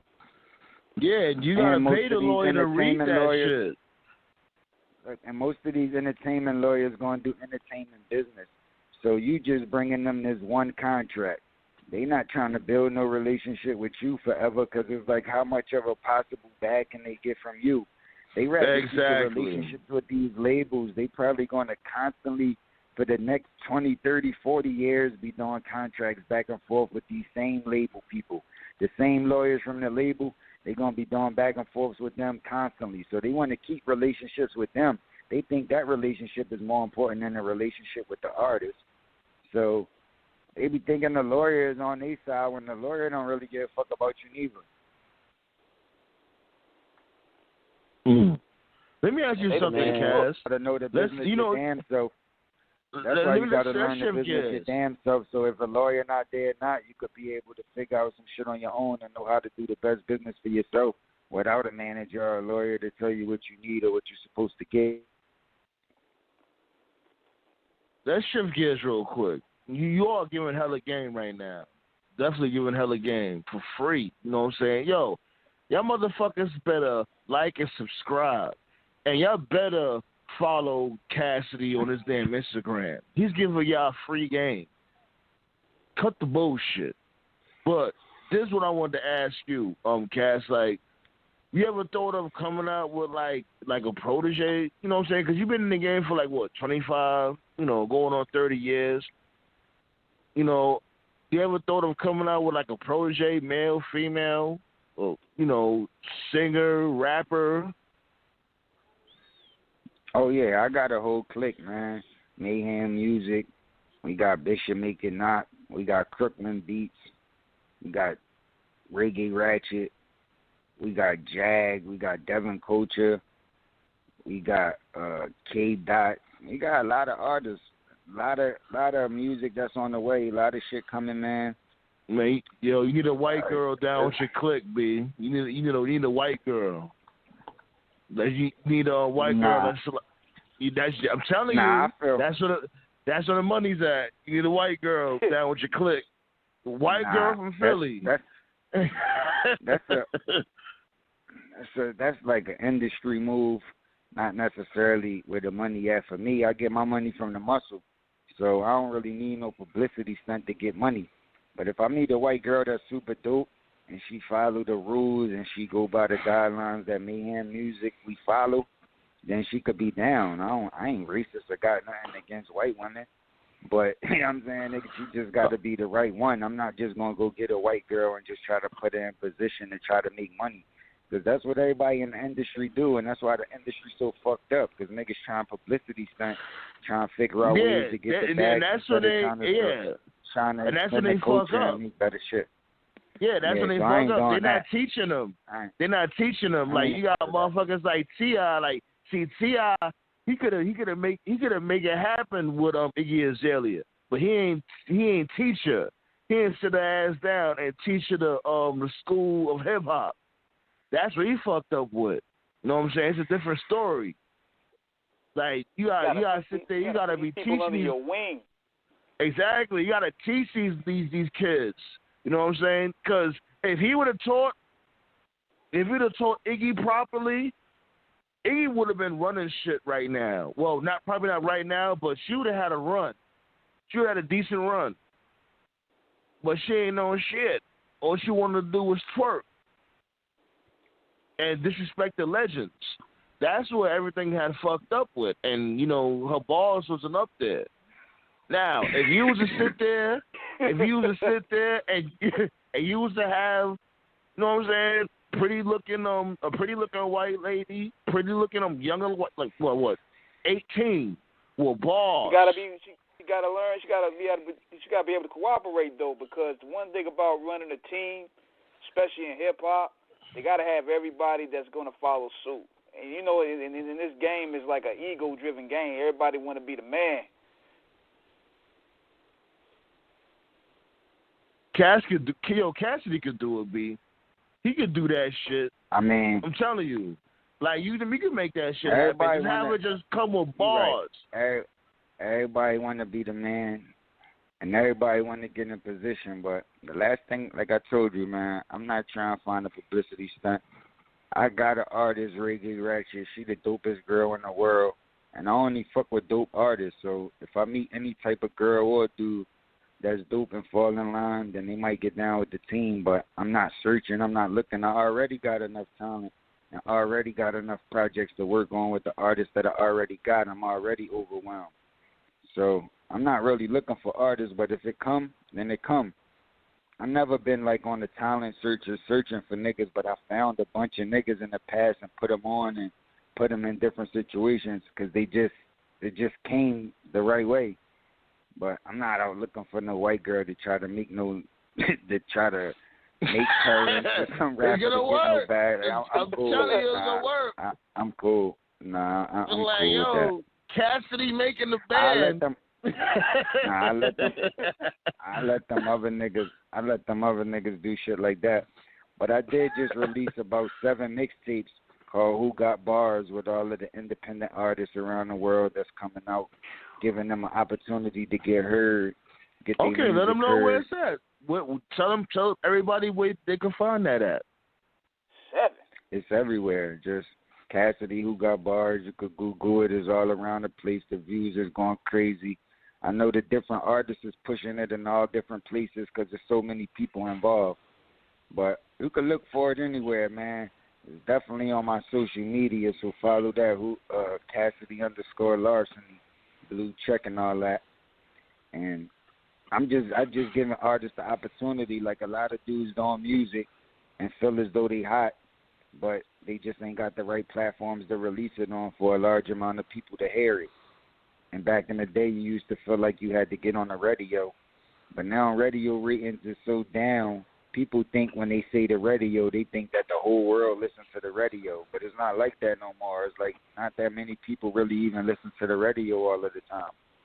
So if you give people a platform to get hundreds of thousands or millions of views off some music and they independent on it from the muscle, it's a beautiful thing. So, I mean, a lot of other artists are supporting my music and loving what I'm doing because I'm giving them opportunities too. So everybody just check out them Who Got Bar mixtapes.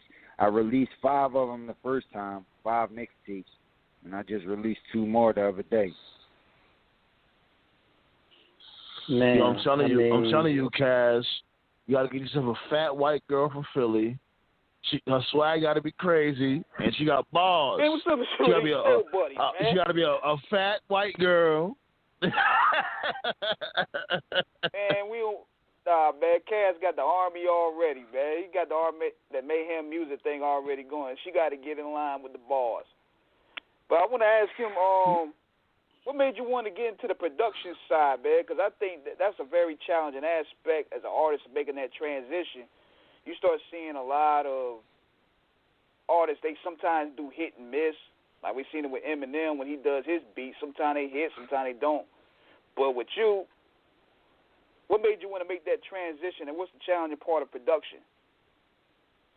I was always into beats because I rap, so I always like a certain type of beat.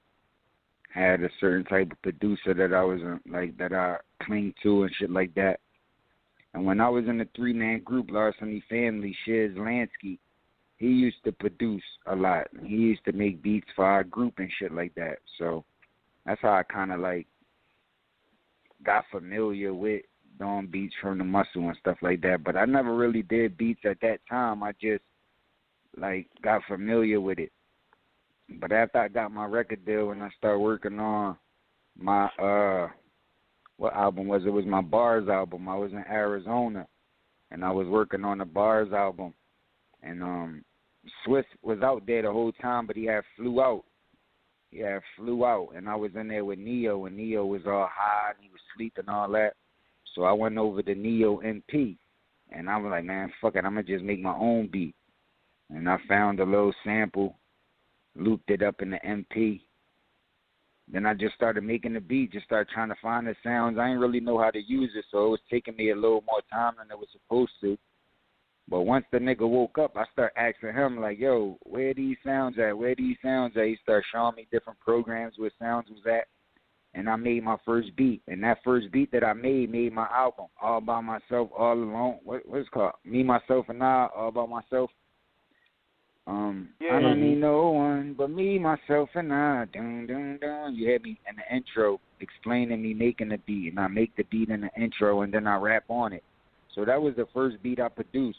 So that's how I knew I was going to be nice, because even when you hear the biggest producers in the world tell their stories about when they first start making beats, they always say that the shit was trash and nobody ain't like it and it took them time to get nice. But the first beat I made an album. You know what I mean? It made me money, and it's like my first beat. So I'm like, yo, I got to just stay at it. But I still was so caught up in the rap that I never had time. And then Swiss Beats bought me my first MPC for my birthday or something, or Christmas, some shit like that. And he bought me my first MPC, the 2500, and he gave it to me. So he knew I was a rapper, but he must have seen something in me as far as production. He must have knew I had potential because he bought me the MPC. And that's when I started doing more beats. And certain shit for mixtapes and certain projects that I was putting out. I was producing some of the records, but I wasn't going in heavy like a real producer. I was just doing one record here and there. I might do one record a year. You know what I'm saying? I wasn't really taking it serious until about 8 months ago. And then 8 months ago is when I really started locking in, updated my equipment, said I wanted to just lock back in and just, you know what I mean, really step it up. So that's when I started making beats more consistent, started loading up the clip, and I started getting better and started getting nicer, and it was just in a matter of days. And that's why I wanted to show the world. That's why I was doing a lot of Instagram posts, posting up me making the beats. And a lot of the times when I post, the beat don't be finished. I might have 5, 6 sounds done. Don't even, you know what I mean, play the bass line out yet. Don't even add no 808s. It be the beginning of the beat.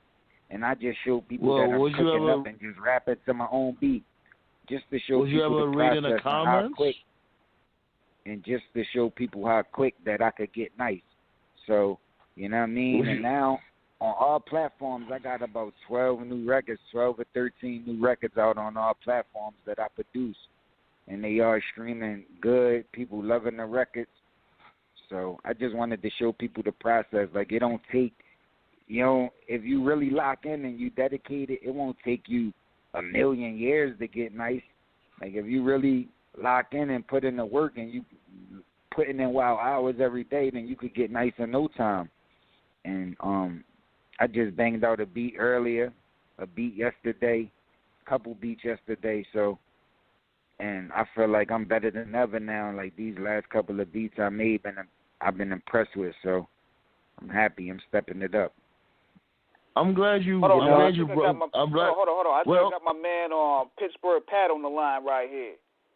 Pittsburgh Pat, you on, bro?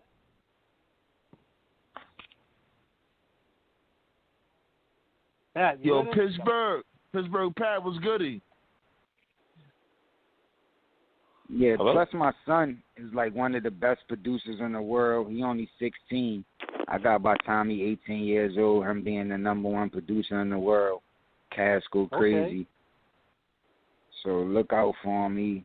He got a lot of records out. He got this young wavy popping, man. He got that new sound, and the nigga is retarded with it. So look out for my son. He about to take shit over. Cass, and that's, to see that level of creative genius expanding, because you and Royce the 5'9" are two of the most recent artists who have really, taken it into your own hands. Wait, hold on, T-Mac. Hold on, T-Max. Wait, is Pittsburgh Pat still on the line? Yeah, I'm going to try to get the call back. Hold on. Okay. Okay, go ahead, T-Max. I figured Pittsburgh Pat was on the line. Go ahead. Yeah, but definitely because matter of fact, Royce talked about his journey on the Real podcast, and he was, talking about his journey and how Premier, was walking, basically how he told Premier about how he was really, developing his, sound for it. But he said, basically Premier, he got one system, and then Premier told him, like, take that shit back to the store, get this one, and it was real enlightening. But it shows that, when you really, really, really, like you said, you commit yourself to it and you really begin to understand the nuance of rhythm, beat patterns, your notes, you start off on your fourth note, your third note, just whatever works for you, you really begin to understand, that ear and how to really put it together. Dare we start saying say that you're going to start doing some stuff for other people as well? Oh, for sure. That's why I've been working so hard, just trying to load up the clip, make sure I'm prepared, so I'll be ready. But I already did a production. I already gave a few beats out to the artists that I'm working with. I already produced. Okay. For some close people already, but I ain't really been reaching out, going all around the world yet. I just want to jump on my beats and let my artists use some of my beats first and foremost, so people could get familiar with my sound and then know my value. Then once my number up, then I start moving around and giving people this work. Definitely.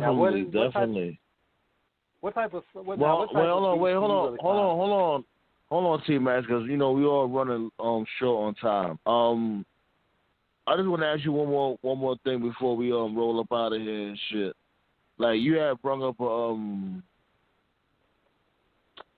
good excuse me, I'm sorry about that. Yeah, when you mentioned that you was making beats and all that shit, and I wanted to ask you, did you ever read the comments when you was making the beats?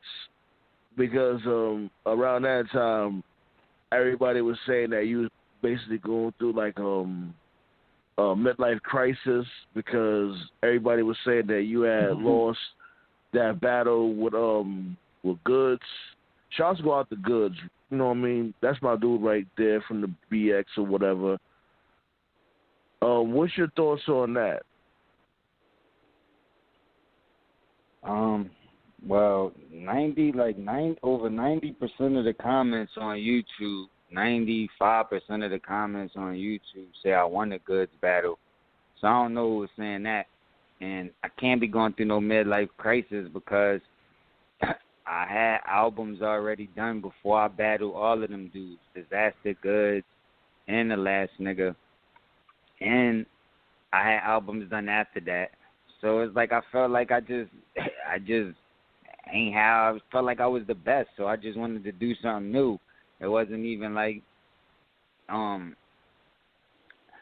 wasn't even like as excited as just to write raps every day like I'm a young boy. Like, so making beats is like new and fresh, so I stayed excited. It kept me hungry again and got me excited again. So that's why I was doing it, to just stay active.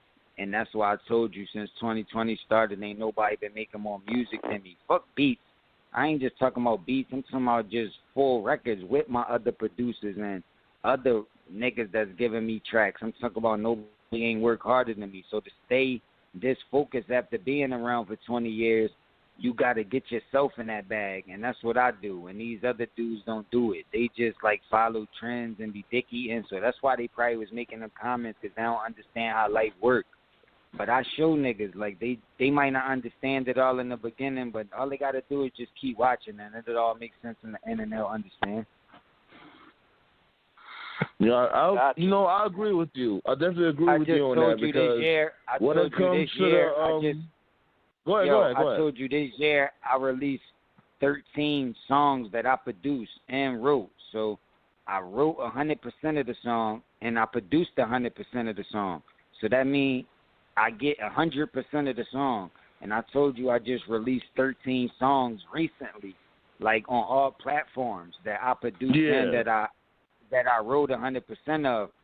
So niggas talking about you going through midlife crisis, but niggas ain't released nothing to other niggas' beats or nothing, period, that they generating money from, especially 100% of it.